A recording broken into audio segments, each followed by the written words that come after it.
نفتی ملافواہی ہے، منہوں کے اوپر مہر بول نہیں سکے گا۔ وَتُكَلِّمُنَا أَيْدِيهِمْ، یہ ہاتھوں کو رنگے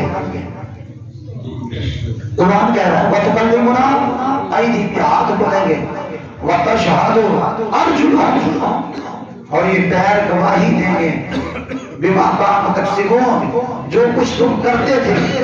میں کہنا چاہتا ہوں میرے بھائیوں، سورہ یاسین شریف کہہ رہی ہے قیامت کے دن یہ ہاتھ بولیں گے جب آدمی لبیک یا رسول اللہ کہہ کر ہاتھوں کو بلند کرتا ہے، یہ گواہی نہیں دیں گے مولا جب تیرے محبوب کا نام آتا تھا ہم تیرے محبوب کا ترانہ گاتے تھے۔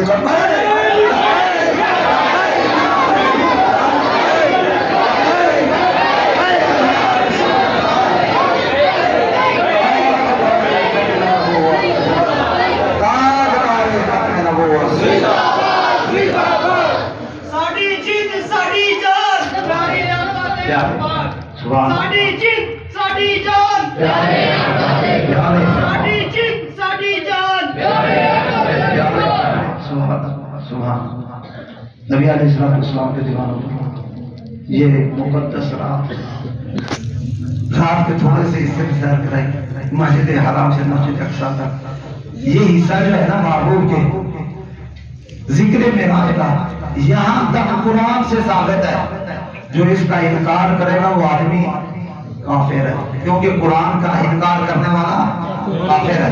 یہاں تک مسجد حرام سے مسجد اقصی تک کا ذکر قرآن نے بیان کر دیا۔ اس سے آگے جو مناظر ہیں وہ محبوب کے فرامین ہیں، وہ حدیث متواترہ ہیں، ان کا انکار کرنے والا آدمی گمراہ ہے۔ اللہ کریم نے محبوب کا ذکر معراج جو شروع کیا سبحان سے شروع کیا، مسجد حرام سے شروع کر کے مسجد اقصی تک کا ذکر کیا، آگے کا ذکر کا ذکر نہیں کیا۔ کیوں؟ میرے محبوب صلی اللہ علیہ وسلم کی پیدائش کہاں ہوئی؟ مکہ میں۔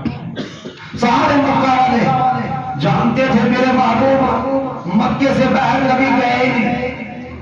جس وقت محبوب نے اعلان کیا میں رات کے تھوڑے سے حصے میں مسجد حرام سے مسجد اقصی تک گیا ہوں، لامقام کی سیر کر کے واپس آیا ہوں، تو میرے رب نے اس کا ذکر صرف اقصی تک کا ذکر کیا، آگے کا ذکر نہیں کیا۔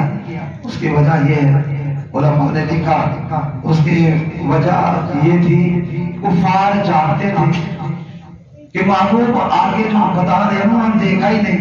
ہمارے بزرگ انہوں نے کہا کہ جناب ابو جہل کیوں نہیں پتا کہ سدرۃ المنتہا کتھے، لامقام کتھے؟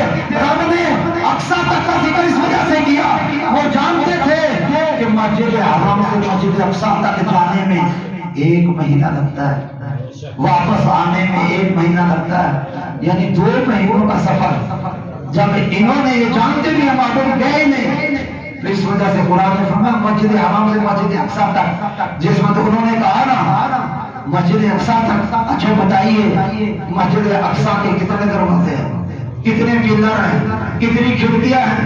کیونکہ انہوں نے تو دیکھا ہوا تھا۔ تو میرے محبوب علیہ السلام کا ایک ایک سوال سن کر جو جواب دیا، خدا کی قسم اس طرح محسوس ہوتا تھا میرے رب نے مسجد اقصی کو اٹھا کر محبوب کی آنکھوں کے سامنے رکھ دیا۔ محبوب یہ گمراہ یہ کافر آپ سے پوچھتے ہیں، آپ دیکھ دیکھ کر جواب دیتے چلے۔ رسول اللہ صلی اللہ علیہ وسلم تو محبوب علیہ السلام کے دیوانوں پروانوں حضرت ام ہانی مسجد حرام میں تھا۔ حتیم ان کی رہائش کہاں تھی؟ وہ حتیم میں تھی۔ حتیم کون سی جگہ ہے جس کے اوپر اطلاق ہے؟ وہ کعبہ بیت اللہ کا حصہ ہے، وہ جو خالی دیوار سی ہے نا درمیان میں آخر ایک سائڈ کے اوپر حجر اسود سے اس طرف آؤ تو خالی حصہ جو دیوار ہے یہاں تک، یہ حصہ حتیم کا ہے۔ اس کے اوپر اطلاق ہے کہ یہ بھی کعبہ بیت اللہ کا حصہ ہے۔ اسی حتیم والی جگہ کے اوپر حضرت ام ہانی کا گھر تھا، اس وجہ سے یہ بیت اللہ مسجد حرام کے حکم میں ہے۔ فرمایا محبوب وہاں سے چلے مسجد اقصی تک ہے، اکیلے ہی 70,000 فرشتوں کی جماعت ہے۔ جبریل علیہ السلام، میکائیل علیہ السلام، اسرائیل علیہ السلام، اسرافیل علیہ السلام، یہ سارے مقدس بڑے سردار فرشتے ساتھ ہیں. 70,000 فرشتے محبوب کو لینے کے لیے آئے. یہ 70,000 فرشتے جس وقت آئے ہوں گے کسی عاشق نے دیکھ کر کہا تو ہوگا عظمت مصطفیٰ کا جلوس جا رہا ہے. یا رسول اللہ صلی اللہ علیہ وسلم کے غلاموں، وہ چاہے میلاد مصطفیٰ ہو یا ناموس مصطفیٰ کا لوگ اکٹھے ہو کر جلوس نکال کر جانے والوں، یہ نورانی فرشتوں کی نورانی سنت ہے. تو محبوب نبی کریم صلی اللہ علیہ وسلم جبریل علیہ السلام کے ساتھ مسجد اقصی میں پہنچے. مسجد اقصی میں سارے انبیاء کی محبوب نے امامت فرمائی. ہم نماز پڑھتے ہیں، نماز پہلے آئی پڑھی بعد میں. نماز آئی پہلے پڑھی بعد میں. میرا یہ نماز آئی تھی کب؟ جب محبوب معراج والی رات رب کی بارگاہ میں پہنچے. واپسی پر 50 نمازوں کا تحفہ دیا. معراج کے واپسی پر نماز آئی. محبوب جاتے ہوئے انبیاء کو نماز پڑھا کر گئے. یہاں سے ثابت یہ ہوا نماز پہلے آئے پڑھے بعد میں تو ہے امتی. جو نماز آنے سے پہلے پڑھا کر گئے وہ ہوتا ہے نبی. آج جناب یہ بھی ثابت ہو گیا اہل سنت و جماعت کا عقیدہ انبیاء الانبیاء حی فی قبورہم. میرے محبوب کا فرمان ہے انبیاء اپنی قبروں کے اندر اپنے مزاروں کے اندر زندہ ہے. جڑے لوگ کہتے ہیں کہ قبروں سے کی لینے جاتے ہیں داتا صاحب کی لینے گئے ہو میں جناب گولڈا شریف کی لینے گئے بابا فرید پور کی لینے قبریں خالی ان کی ہے. اللہ کے نبی ہوں یا اللہ کے ولی ہوں حی فی قبورہم اپنے مزاروں میں زندہ ہے.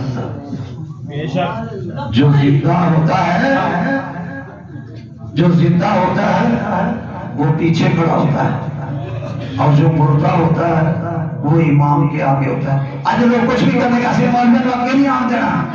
یہ یاد رکھنا مولوی پہلے ہی آگے رہے.